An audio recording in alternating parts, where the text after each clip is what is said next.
Hi friends, Joydeep explore থেকে জয়দীপ চক্রবর্তী বলছি। আজকে একটা নতুন ব্লগের সাথে আপনাদের কাছে এসেছি। আজকের ব্লগটি হলো আসানসোল স্টেশন নিয়ে। আমি এখন আসানসোল স্টেশনটিকে নিয়ে ব্লগ বানাবো। পুরোপুরি আসানসোল স্টেশনের যে ডিটেলস সেগুলো আপনাদের সামনে তুলে ধরবো। এই আসানসোল স্টেশনের খুঁটিনাটি নিয়ে আপনাদের সামনে তুলে ধরবো। যদি ভালো লাগে আমার এই ব্লগটা, আপনারা অবশ্যই কমেন্ট করে জানাবেন। আমার পেছনে দেখতে পাচ্ছেন আসানসোল স্টেশন, আর আমার পেছন দিকে আছে টিকিট কাউন্টার আর বাইরে যাওয়ার পথ। স্টেশনের পাশে দেখতে পাচ্ছেন যে ট্যাক্সি স্ট্যান্ড আছে। উপরে স্টেশন থেকে যখন বেরিয়ে যাবেন বাইরে, সেখানে দেখবেন বাস স্ট্যান্ড আছে।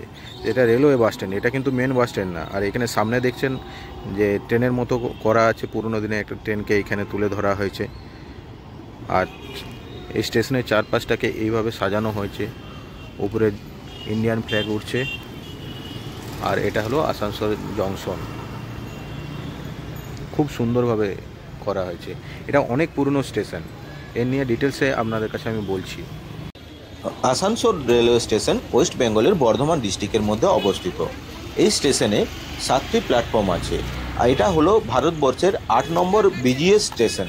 এখানে মানুষের প্রচুর ভিড় লক্ষ্য করা যায়।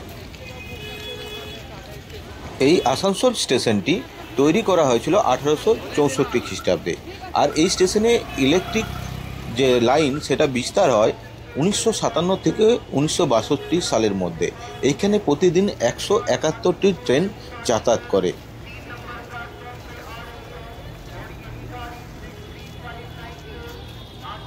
স্টেশন থেকে বেরিয়ে যাওয়ার সময় ডান দিকে আপনারা ট্যাক্সি স্ট্যান্ড দেখতে পাবেন, এবং যখন আপনারা বেরিয়ে যাবেন সেখানে কিছু খাবারের দোকান দেখতে পাবেন।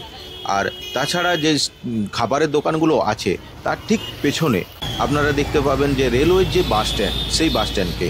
এটা কিন্তু আপনাদের মেন বাস স্ট্যান্ড না। আপনাদের মেন বাস স্ট্যান্ড যেতে হলে আপনারা একদম যেখান থেকে এক্সিট হচ্ছেন সেখান থেকে 10 টাকা কি 20 টাকা করে আপনাদের টোটো ভাড়া নেবে। আপনারা সেখান থেকে একদম আসানসোল যে বাস স্ট্যান্ড আছে সেই বাস স্ট্যান্ডে পৌঁছে যাবেন। আসানসোল রেলওয়ে স্টেশনের মধ্যেও আপনারা খাবার দোকান পাবেন। তাছাড়া আইআরসিটিসির ফুড কোর্ট আছে এখানে। এটা অনেক দিনের পুরনো স্টেশন, এটা একটা ভারতের ঐতিহ্য বলতে গেলে।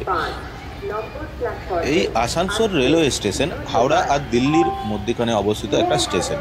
তো এই স্টেশন থেকে ফ্রিকোয়েন্সিভাবে আপনার কানপুর, আপনার এখান থেকে অযোধ্যা বা আম্বালা ক্যান্ট বা এদিকে হাওড়া, এইসব জায়গার ট্রেন ফ্রিকোয়েন্সিভাবে পেয়ে যাবেন। আর এই স্টেশনের শর্ট ফর্ম হলো ASRN, Asansol electric locomotive shed. এটা ভারতের সবথেকে পুরনো ইলেকট্রিক লোকোমোটিভ শেড, যেটা শুনে আমাদের খুব ভালো লাগে, কারণ এটা আমাদের ভারতের ওয়েস্ট বেঙ্গল রাজ্যের মধ্যে অবস্থিত, আর আমরা সেই রাজ্যেরই অধিবাসী।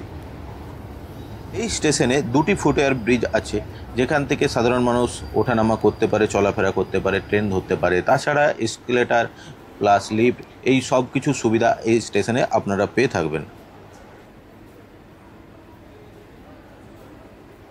এই স্টেশনের মধ্যে রিটার্নিং রুমও আছে, যেখানে একটা পরিষ্কার পরিচ্ছন্ন অবস্থা, বা যে রুমটাকে খুবই পরিষ্কার পরিচ্ছন্নভাবে রাখা হয়েছে, সেখানে খুব ভালো ভালো চেয়ার দেওয়া আছে।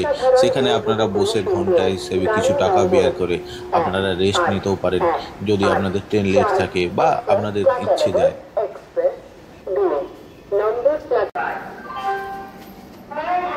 এই আসানসোল রেলওয়ে স্টেশনটিকে ইন্ডিয়ান রেলওয়েজ খুবই ভালোভাবে পরিষ্কার পরিচ্ছন্নভাবে মেনটেন করে রেখেছে, কারণ এটা আমাদের দেশের হেরিটেজ। আর আপনারা যদি এই কখনও আসানসোল স্টেশনে এসে থাকেন বা আপনাদের এই স্টেশন থেকে খুব ভালো লেগে থাকে, আমার এই ভিডিওটিতে কমেন্ট করতে ভুলবেন না। আমার তো খুবই ভালো লাগলো, একদম ভাষায় বোঝানো যাবে না। আর যদি আপনাদের সেটা ভালো লেগে থাকে অবশ্যই কমেন্ট করবেন। আর আপনারা ভালো থাকবেন, সুস্থ থাকবেন। আমি এখানেই আমার এই ক্ষুদ্র ব্লগটি শেষ করছি।